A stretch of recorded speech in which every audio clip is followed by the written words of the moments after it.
anger.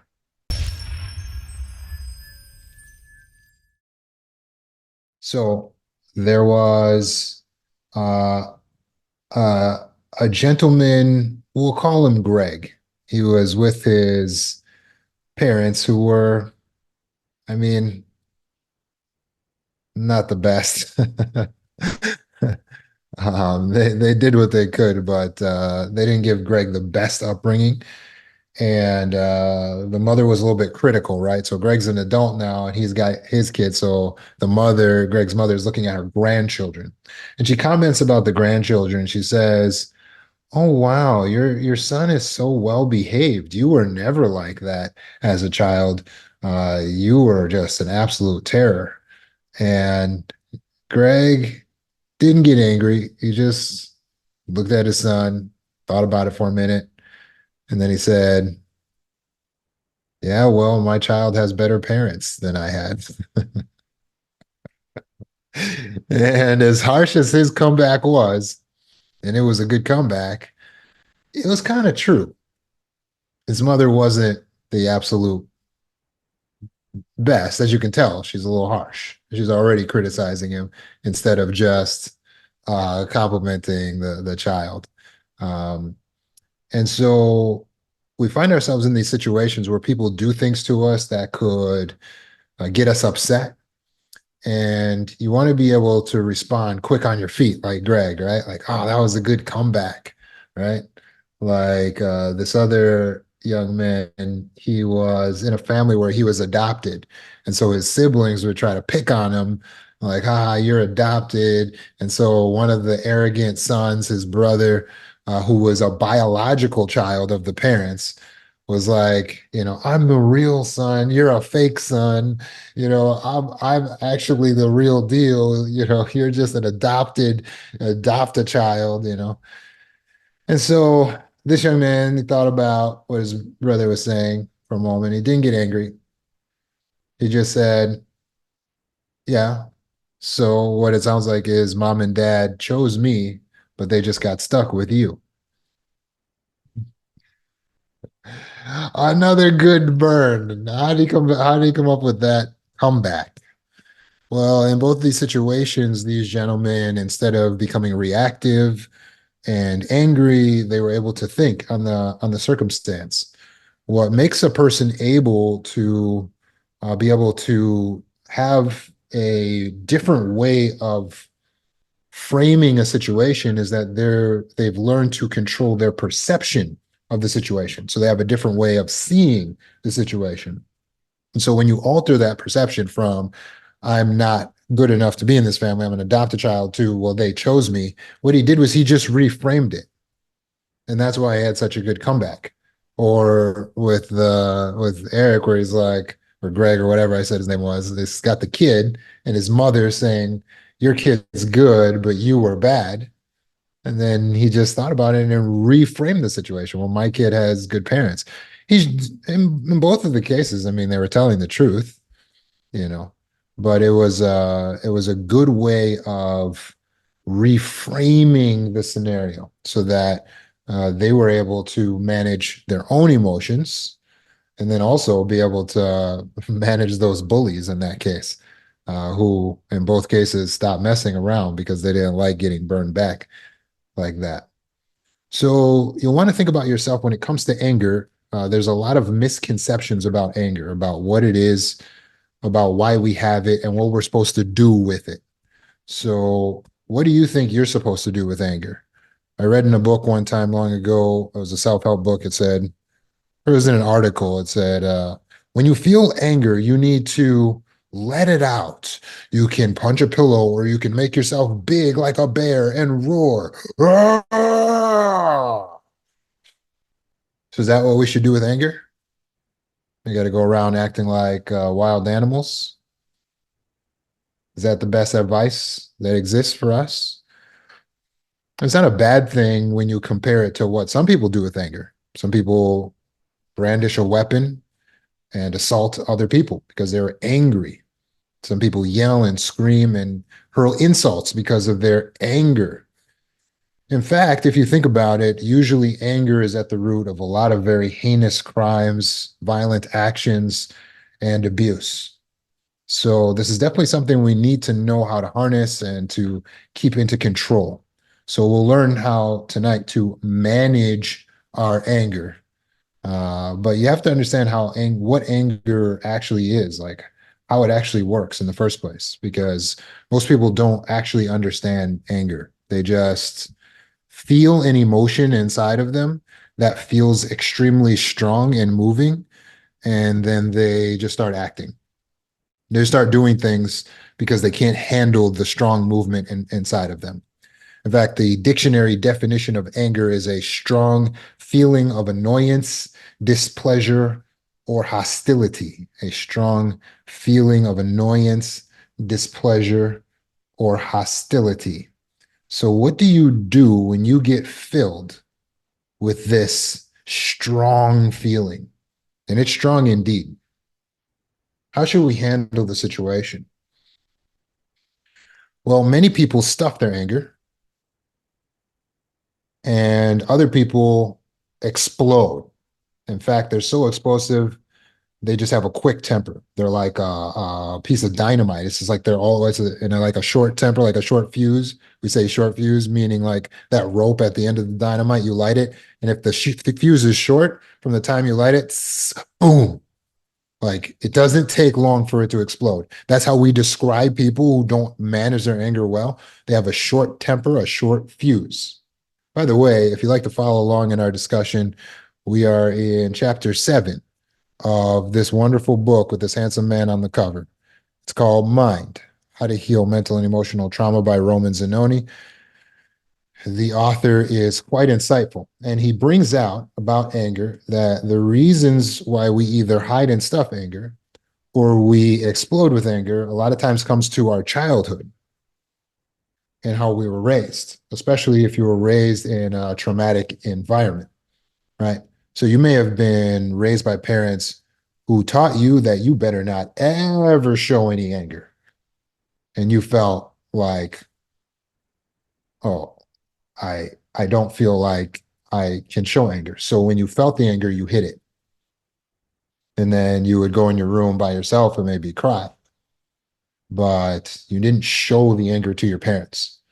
And so what did that teach you? Well, to wear a mask, to detach from your feelings, to not understand your feelings. So, was that an emotionally mature way of parenting? Uh, it's not the best. It's not the best. So, we're going to reparent ourselves here tonight. On the other hand, if you weren't taught to stuff your anger, then you may have been raised in an environment where the only time you got listened to was when you exploded. So literally no one would care what you had to say. They would treat you like you were non-consequential. And then finally, when you would just explode because you had had enough, then finally people would give you some sort of respect. They would give you the golf clap, be like, oh, okay, hey, someone's entered the building here. It's like, really? Nobody cares what I have to say until I explode. Well, what does that teach you? Teaches you to be reactive, explosive, to be loud, to be confrontational, or that you're not really valid and your feelings aren't valid until you actually blow up. Is that a good way of raising a child? Well, it comes as a surprise to many that anger is actually not a bad thing. Anger is a powerful emotion, but it can be harnessed. Anger is an action emotion. Okay. So our receiving the anger is something that can help us to move forward, but we need to be careful that we don't use it the wrong way. Physiologically, you're getting cortisol and adrenaline dropped into your bloodstream like this. What's causing that? The cause of the anger is that you are perceiving that something or someone has violated your values. You are perceiving that someone or something has violated your values. When they've done something unjust, makes you feel anger. when they've hurt your feelings, when they disregarded you, when they didn't listen to you, when they yelled at you, there was, and that's why we call them triggers, because these triggers are sensitivities based around our values. We have our values, and that creates a sensitivity to that issue. So then when somebody says something against women, you, what? What did you say? Or when somebody says something against your race, right? Or when someone insults your manhood, you, ooh, ooh, ooh, right? And you start acting animalistic. You start moving towards some type of action because anger is an action emotion. That's why you're getting adrenaline dropped into your system so that you can actually do something about the situation. Anger is like fuel. And like fuel, like gasoline, you don't light the whole canister at once. That would be a misuse of fuel. How do you use fuel properly? Well, when you put it into a fuel injection engine, it's just going to drop in a little fuel at a time, right? So that you're able to burn it in a way that's sustainable, that moves you toward a practical action. So we're going to learn how we can convert this canister of gasoline that we have, this anger, into something slow burning that we can use that's sustainable, that will actually help us in our life. So the first thing we need to understand about anger is that anger is not a primary emotion. It's what I call a secondary upgrade emotion, meaning that your real feelings are being masked by the anger. Subconsciously, your mind said, nope, we're not going with the original feeling. We're upgrading to anger. It's a secondary upgrade, right? So upgrade emotion. So what was the real feeling? That's the question you must first ask yourself. What am I really feeling that I'm now responding with anger? And when you do that, the answer might surprise you.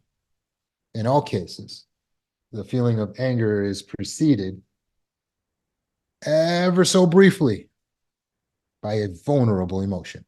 The reason why you are showing anger and bravado is because you're hiding the fact that you really feel a vulnerable emotion, such as pain, hurts, emotional pain, feelings being hurt, sadness, vulnerability, confusion, embarrassment, humiliation, inferiority, things like that. Guilt, yeah, yeah, shame. Mm-hmm, mm-hmm. Does that make sense? Think back to the last time you got angry, like really angry. You might realize that beneath that anger, there's a more vulnerable emotion. So it's essential in controlling anger that we learn to pause and meditate first to identify what is the true feeling that we are really feeling, that we're hiding underneath this anger. What is the true emotion?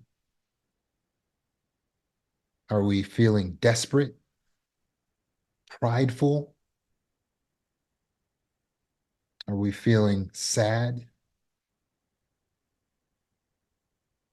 We've learned how to snap. And what does snapping look like to you? Well, for some, they're going to throw all their objects down in their bedroom. For others, they're going to become violent or they're going to become verbally violent. They can cut you up with their words. Are you one of those? Somebody makes you mad and you can ooh, ooh, ooh, ooh, ooh, and really give it to them with your words. Whatever you've learned to do with the anger, it's not adaptive. So the second thing we must understand and recognize about anger is that there is no action to take with anger that is an adaptive action, meaning you should not allow your anger to motivate your actions ever. Meaning you should not allow your anger to control you. Now, yeah, we're going to learn how we convert this anger into something that is usable for us, but you have to use the anger, not allow the anger to use you. And that's one of the main rules that you must remember about anger, is that any action that I want to take in anger is ultimately going to be destructive, is going to be maladaptive, is going to be detrimental, is going to cause harm, and I'm going to regret it. And then later, I'm going to have to apologize. I'm going to have to apologize to someone who really violated me in the first place. I don't want to. I don't want to get myself into a situation where I have to apologize for someone who violated me. So you know what I'm going to do? I'm going to slow down. When I feel the anger, I'm going to pause. I'm going to meditate. Okay, what is the primary emotion I'm feeling underneath this secondary upgrade emotion? What am I really feeling? And then instead of taking some immediate action, I'm going to allow the chemicals in my bloodstream to dissipate. Yes, just slowing down allows the chemicals in your bloodstream to dissipate so that the power of the anger isn't so powerful anymore. Because when you look up the anger in the dictionary, remember it said that it was a feeling, an emotion that comes over you that's just so powerful. It's so strong. And that's why people feel like they have to smash a car or hit their fist into a brick wall or choke somebody out. But throwing away all of your excess stuff, all of these anger-based reactions, are you allowing the anger to control you? And that's not what it's for. The anger is there for you to use. So we need to learn how to use it. And first, we need to learn how to not allow it to use us. So what do? Pause. Rule of 7 seconds. The rule of 7 seconds dictates that you will wait 5 to 7 seconds before reacting to anything so that you can give a thoughtful response instead of an unthoughtful reaction. You will wait 5 to 7 seconds, 5 to 7 seconds before responding so that you don't have to look back with regret and go back and apologize later for how you responded. Now, what's going to happen physiologically in those 5 to 7 seconds is that anxiety, that anger that you're feeling is the adrenaline in your bloodstream, and that adrenaline is going to finally dissipate because you got that initial shot from the subconscious mind. It said, something's violating our values, go, go, go, boom. And you got it. You can't control that. That's an initial, immediate subconscious reaction. We can retrain the subconscious. We'll talk about how to do that. But when it happens, it happens. What you control is the actions. So when you say, oh, I got angry, that's why I yelled. I got angry, that's why I ripped up my books. The action is separate from the feeling. The feeling is hormones in your bloodstream. The action is separate from the feeling. The hormones in your bloodstream does not excuse the feeling. Do you understand? You cannot go into the court and say, I'm sorry, Your Honor, I was just angry. That's why I broke the law, right? It doesn't excuse anything. So stop allowing chemical in your bloodstream to control the action, especially when it's only going to last for a few seconds if you just let it pass. So instead, we apply the rule of 7 seconds. We don't do anything, just breathe and blink. Someone had just said something really mean, they just so hurtful, you just breathe and you blink, just like this, the same look right here, just.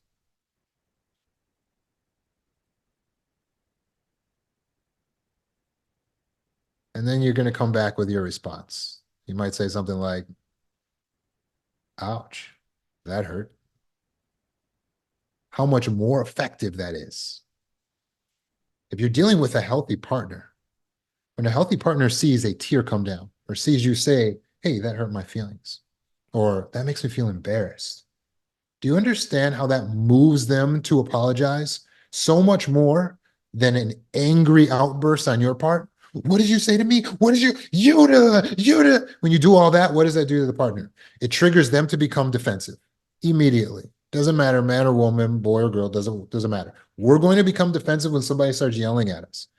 And once we become defensive, are you going to apologize when when somebody's it's like you're like ready to fight, ready to run, you're in fight, flight, freeze. So we're triggering a trauma response in them when we get angry at them, even though they did us wrong first. It's superior to access the more vulnerable emotion. And if we're in a healthy relationship, to express that to your husbands, to your wives, you express that. I feel embarrassed. I feel hurt. That hurt my pride. That hurts my feelings. That violates my sense of justice. We're communicating the vulnerable emotion. And you know what we've created when we do that? It's called emotional maturity, something you never saw growing up from your parents. Yes, that's emotional maturity, the ability to pause, identify how we truly feel, and then constructively express that.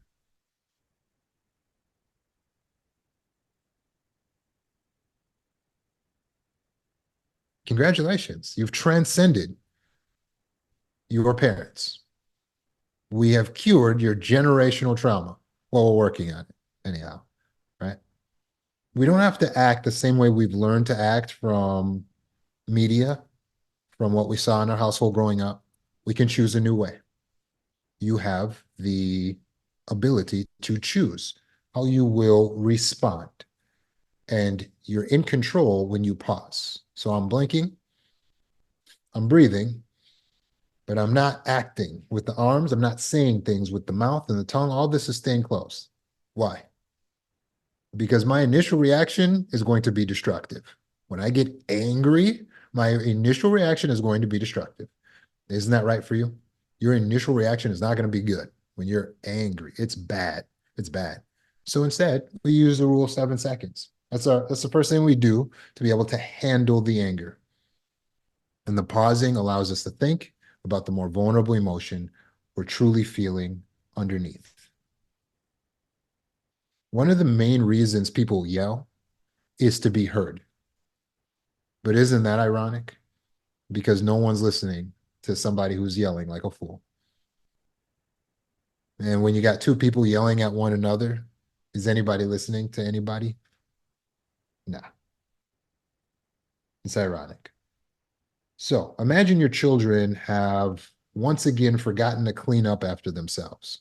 Since you've told them many times, you come home, you see the situation, and you say, this is making me angry. That's how we contextualize things, right? We say that things are making us feel. And then so you stop, you breathe, you analyze.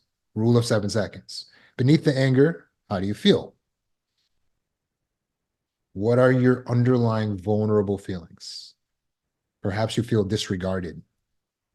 Perhaps you feel disrespected. The children left a mess again. Perhaps you feel unheard, frustrated, exasperated. If you choose to respond in anger, you may take a violent action or begin yelling at your children. At which point, the children will probably come in and capitulate to your demands.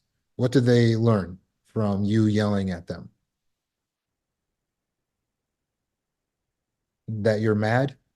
What do the children learn when they get yelled at and you get really angry and out of control when they do something that was against what you asked? What do they learn?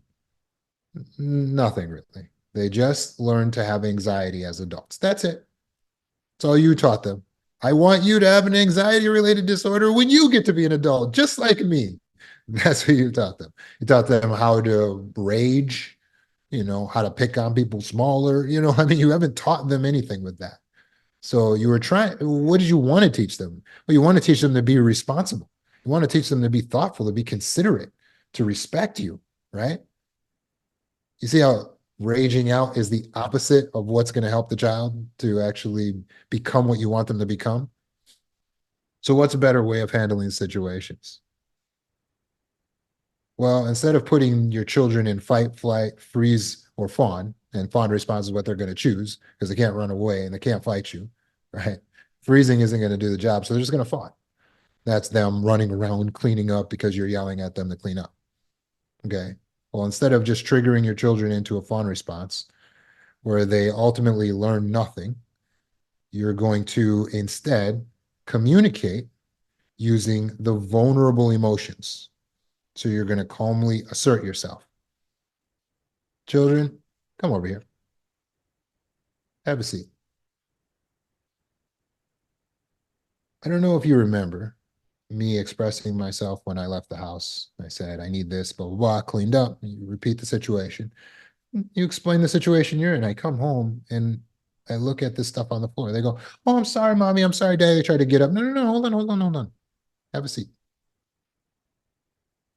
I want you to think about how that makes me feel. How might you feel if you said this and you came home? I'll tell you how it made me feel. You see, and as you get them answering that question, then you can go into expressing your vulnerable emotions. It made me feel embarrassed, or it made me feel disregarded.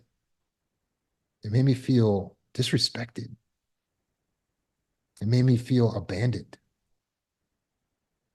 Right? Now, as you start explaining the vulnerable emotions, the child not only is feeling something inside of them called empathy and perhaps a little guilt, but the child is learning something. They're learning from you now how to communicate. They're learning emotional maturity, but more so, we're hoping to teach them to be motivated to do the right thing out of consideration for others, out of thinking, out of wisdom, out of recognizing their duty and their responsibility, out of respect for their parents, rather than being motivated to do something because they're afraid that they're going to get in trouble if they don't do the thing properly. Right? So it's your responsibility to express yourself in a manner that is healthy. In order to do this, we must learn to be able to reframe situations. So let me go through a few examples that I have in the book that you can find on Amazon. And we won't be able to do all of the examples here. We'll do a few of these examples so that you can practice reframing situations in your mind. Okay. So we're going to try to change the value of the situation and change the perception of the situation so that we can reframe things so that we're able to actually be able to respond to situations without just going to triggered anger, anger, anger. Hold on. We're going to pause and analyze. So let's say your loved one's not listening to you. It could trigger anger for some. What's a new value that we could create around this situation? Or you could change your value from I must be listened to by my loved ones or otherwise I'm going to die to in the big scheme of things, it doesn't really matter if people are listening to me or not. In the big scheme of things, it doesn't matter if people are listening to me. By changing the value, as crazy as that sounds, suddenly I'm not angry anymore because I changed my value from I must be listened to by the people who love me to doesn't matter. It just doesn't matter if people are always listening to me. Or we could change our perception of the situation to I'm glad my loved ones are not mindless robots. I'm glad they have the freedom to decide what they want to do. Let's take another example. Other people are not doing what you expect them to do. This is a huge trigger for many. Other people are not doing what you expect them to do. Let's change the value. My expectations of people are not the law. They can do what they want. My expectations are not the law.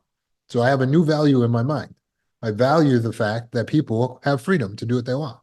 As soon as I shift my value, all of a sudden, oh, emotionally, I don't feel so angry anymore.